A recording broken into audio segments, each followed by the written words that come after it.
Je n'ai pas voulu répondre à ces questions puisque ces questions étaient vraiment aucune signification dans le cadre de manifestation de la vérité. C'était juste des questions qui étaient destinées à provoquer. Et je suis dans ce procès pour veiller à ce que la justice soit faite, à dire la vérité, donc ça ne m'intéresse pas du tout de polémiquer avec quiconque. Et un avocat, dans les conditions normales, doit dire la vérité. Il ne doit pas déformer les faits. Et quand il y a de telles situations, je préfère ne pas faire de commentaires. Bonjour.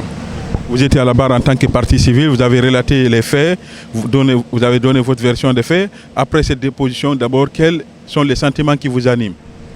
C'est vraiment une satisfaction de soulagement, puisque comme je l'ai dit, depuis les événements du 28 septembre, depuis qu'on a été victime, on ne pouvait pas croire qu'un jour, il y aurait eu un procès et qu'on aurait pu venir raconter réellement ce qui s'est passé, afin de permettre à tout le monde de savoir qui est réellement colonel Tchébro. Donc c'est vraiment un soulagement pour moi. On sait qu'il y a eu beaucoup de débats, selon des avocats, notamment les avocats du colonel Moussa Tchekboro, que ces faits ne sont pas en rapport avec les événements du 28 septembre. Il n'y a aucun lien. Oui, c'est effectivement ce que l'on dit, c'est tout à fait normal. Vous savez, c'est les avocats qui sont en train de le défendre, donc ils doivent utiliser tous les arguments pour atteindre cet objectif.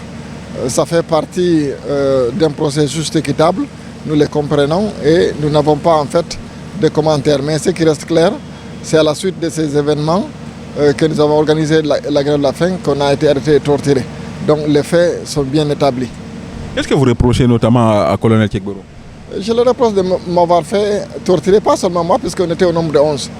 Donc c'est vraiment des faits qui sont assez clairs et puis au-delà de tout ça, c'est le colonel Diaby, qui était ministre de la Santé à l'époque, et M. Koutoubou Sano qui sont venus nous libérer alors qu'on était encore à l'intérieur des conteneurs. Et c'est des personnes qui sont encore vivantes, qui sont là, qui peuvent venir témoigner. Mais il y a même l'un des avocats qui a dit que si vous savez qu'il y aura la phase de la confrontation, est-ce que vous êtes prêt à une confrontation avec colonel Tchekboro? Mais c'est ce que nous attendions toutes ces années, puisque comme vous le savez, après les événements du 26 septembre et l'arrivée au pouvoir de M. Alpha Condé, colonel Tchekboro, Camara a continué à occuper des postes importants et stratégiques dans ce pays. Donc on n'aurait pas pu imaginer que ce procès aurait pu avoir lieu.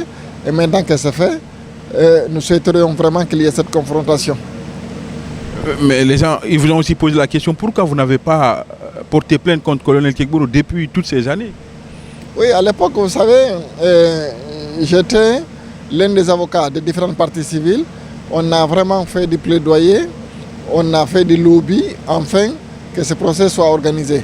Je ne pouvais pas être à la fois l'avocat des parties civiles et me constituer partie civile aussi en tant que victime. C'est la raison pour laquelle je me suis focalisé sur la défense des victimes jusqu'à ce qu'on arrive à ce stade du procès. Il y a eu aussi des échanges entre vous, notamment entre vous et Maître Sofogui. Vous n'avez pas voulu répondre à ces questions, pourquoi? Non, je n'ai pas voulu répondre à ces questions puisque ces questions étaient vraiment aucune signification dans le cadre de manifestation de la vérité. C'était juste des questions qui étaient destinées à provoquer.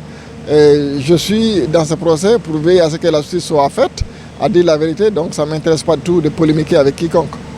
Pourtant, M. Beya aussi vous a posé des questions allant dans ce sens. Oui, c'est tout à fait normal. Vous savez, c'est les avocats de la défense, mais un avocat, dans les conditions normales, doit dire la vérité. Il ne doit pas déformer les faits. Et quand il y a de telles situations, je préfère ne pas faire de commentaires.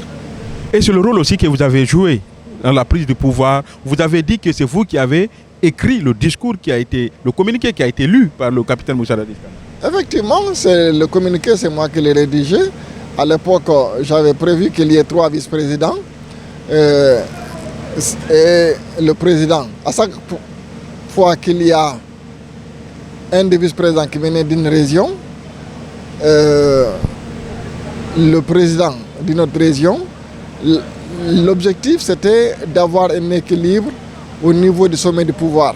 Si effectivement chaque région était représentée, cela aurait pu permettre de renforcer davantage la cohésion sociale et que chaque citoyen guinéen se dise qu'ils sont représentés au sommet du pouvoir afin d'éviter qu'il y ait de violences. Mais par rapport au rôle que vous avez joué, certains avocats n'ont pas voulu vous croire, notamment M. Beya. Non, il n'a pas voulu le croire, mais cela ne pose pas de question puisque les personnes encore qui ont participé à tous ces événements sont vivantes, elles sont là. Donc, ce n'est pas une question qui fait l'objet d'une confidentialité quelconque. Tout ce qui était à l'époque au sein du CNDD, il y a beaucoup d'entre eux qui savent vraiment ce qui s'est passé et qui a fait quoi, qui a joué quel rôle. On a voulu vous présenter comme un frustré à la barre, que certes vous avez joué un rôle dans la prise de pouvoir, mais que vous n'avez pas eu de poste de... Vous savez, avant même de venir en Guinée, lorsque j'étais aux États-Unis, on m'avait proposé, une fois arrivé en Guinée, de me nommer un poste important. Je n'ai pas accepté. Et quand il y a eu ces événements, à des reprises, on m'a proposé à rentrer dans le gouvernement. Je n'ai pas voulu. Et après, on m'a proposé des postes que je n'ai pas accepté, puisque j'estime, ce n'est pas le fait d'occuper un poste qui est important, mais c'est la capacité d'accomplir des actes qui peuvent permettre à la Guinée de se développer qui est surtout important. Et ces actes-là, je les fais dans la vie de tous les jours. Et pour moi, c'est la chose la plus importante à ce stade de ma carrière. Merci à vous. Merci à vous aussi.